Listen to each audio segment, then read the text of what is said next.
ярих юм шүү дээ. Тусгай хамгаалалттай газрын нутгийн үндэсний хөтөлбөрийн 3-4-т байгалийн унган төрхийг хадгалах, экологийн тэнцлийг хангах, байгалийн баялагийг аривжуулах, байгаль түүх, соёлын хувийг хамгаалах зорилгоор байгалийн бүс бүслүүрийн үндсэн шинж, иж бүрдлийг төлөөлсөн экологийн онцгой ач холбогдлыг газар нутгаар тусгай хамгаалалттай газар нутгийн сүлжээг өргөжүүлж, нийт улсын нутаг дэвсгэрийн 30-аас доошгүй хувьд хүргэнэ. Монгол улсын үндэсний аюулгүй байдлын үзэл баримтлал, ногоон хөгжлийн бодлого, байгалийн унган төрх, экосистемийн тэнцвэр байдлыг хадгалах, цэнгийг усны нөөц, гол морины урсц бүрэлдэхүүн 60-аас доошгүй хувийг тусгай хамгаалтанд авах. Монгол улсын доктортой хөгжлийн үзэл баримтлал 2030 усны нөөц, гол морины урсц бүрэлдэхүүн 50-аас доошгүй хувийг тусгай хамгаалтанд авах. Монгол улсын засгийн газрын 2016-аас 20 оны үйл ажиллагааны хөтөлбөрт байгалийн унган төрхөө хадгалсан газар цэнгийн усны нөөц томоохон гол мөрний урсгал бүрэлдэхүүн 50-аас доошгүй хувийг улсын тусгай хамгаалтанд аавн хэмээн тодорхойлсон төрийн бодлого зорилтыг хэрэгжүүлэх зорилгоор дараах газар нутгийг улсын тусгай хамгаалтанд хамруулахаар судалгаа хийж үндэслэлийг боловсруулсан болно. Үүнд 1. Онон болжийн байгалийн зохицуулалт газрын хөлийн загт Хинтэн аймгийн Дадал Бэндэр сумын зарим хэсгийг хамруулан өргөтгөлөөр. 2. Дэвлийн арлын байгалийн нөөц газрын хөлийн загт Увс аймгийн Ховд Бөхмөрөн Баян-Улгийн аймгийн Ногоон нуур сумын нутагт орших ачит нуурыг хамруулан өргөтгөж байгалийн зохицуулалт газрын ангиллалаар. 3. Завхан аймгийн Дөрвөлжин сумын нутагт орших Хомын талыг байгалийн зохицуулалт газрын ангиллалаар. 4. Хинтэн аймгийн Батширет Бэндэр сумын нутагт орших Гутаан даваа Хүмүүл голын ихийг байгалийн зохицуулалт газрын ангиллалаар.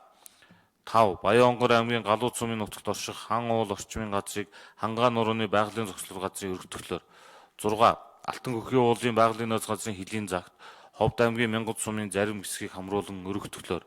7. Баян-Онгор аймгийн Гурван булаг, Завхан аймгийн Отгон сумын нутагт орших Хөхнуур, Бомбот орчмын газрыг байгалийн нөөц газрын ангиллалаар. 8. Хинтэн аймгийн Өмнө дэлгэр, Батширет, Бэндэр, Баян Адрал сумын нутагт орших Хурх Хүйтний хөндийн орчмын газрыг байгалийн нөөц газрын ангиллалаар. 9. Баян-Онгор аймгийн Галууд сумын нутагт орших Баян-Онгор хайрхан уулыг дурсгал газрын ангиллалаар. 10.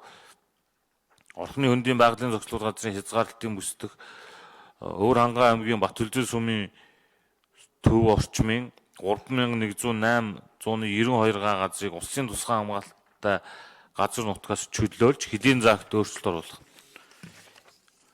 Эдгээр 6 аймгийн 13 сумын нутаг дэвсгэрийг хамарч байгаа улсын тусгай хамгаалтад авсан талбай хэмжээ 1.2 сая гагаар буюу нийт нутаг дэвсгэрт эзлэх хувь хэмжээ 0.83% нэмэгдэнэ. Ингэснээр тусгай хамгаалалттай газар нутгийн талбай хэмжээ 31.4 сая га байсан ба эдгээр газруудыг шинээр болон өргөтгөлөөр авснаар 32.7 сая га буюу Монгол улсын нийт тусгай хамгаалалттай газар нутгийн 20.94%-ийг эзлэх юм а.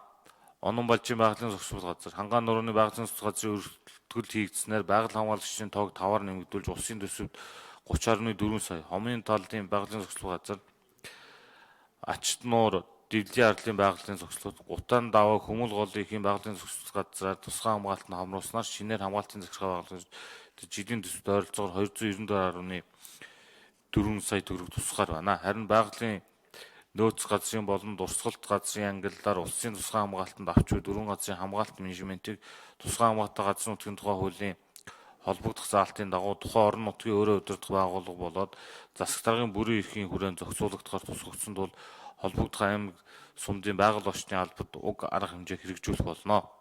Энэхүү тогтоолын төсөлд Монгол улсын үндсэн хууль, бусад хууль тогтоомжтой нийцэж байгаа бөгөөд тогтоол батлагдсантай холбогдуулан зарим газар нутгийг улсын тусгай хамгаалтанд авах тухай Монгол Улсын их хурлын 2000 оны 29-р тогтоолын 1 дахь хэсгийн 2 дахь заалт хөлийн заг тогтоох тухай Монгол Улсын засгийн газрын 2000 оны 74-р тогтоолыг тус хүчингүй болгохоор тогтоолын төсөл тусгасан болно.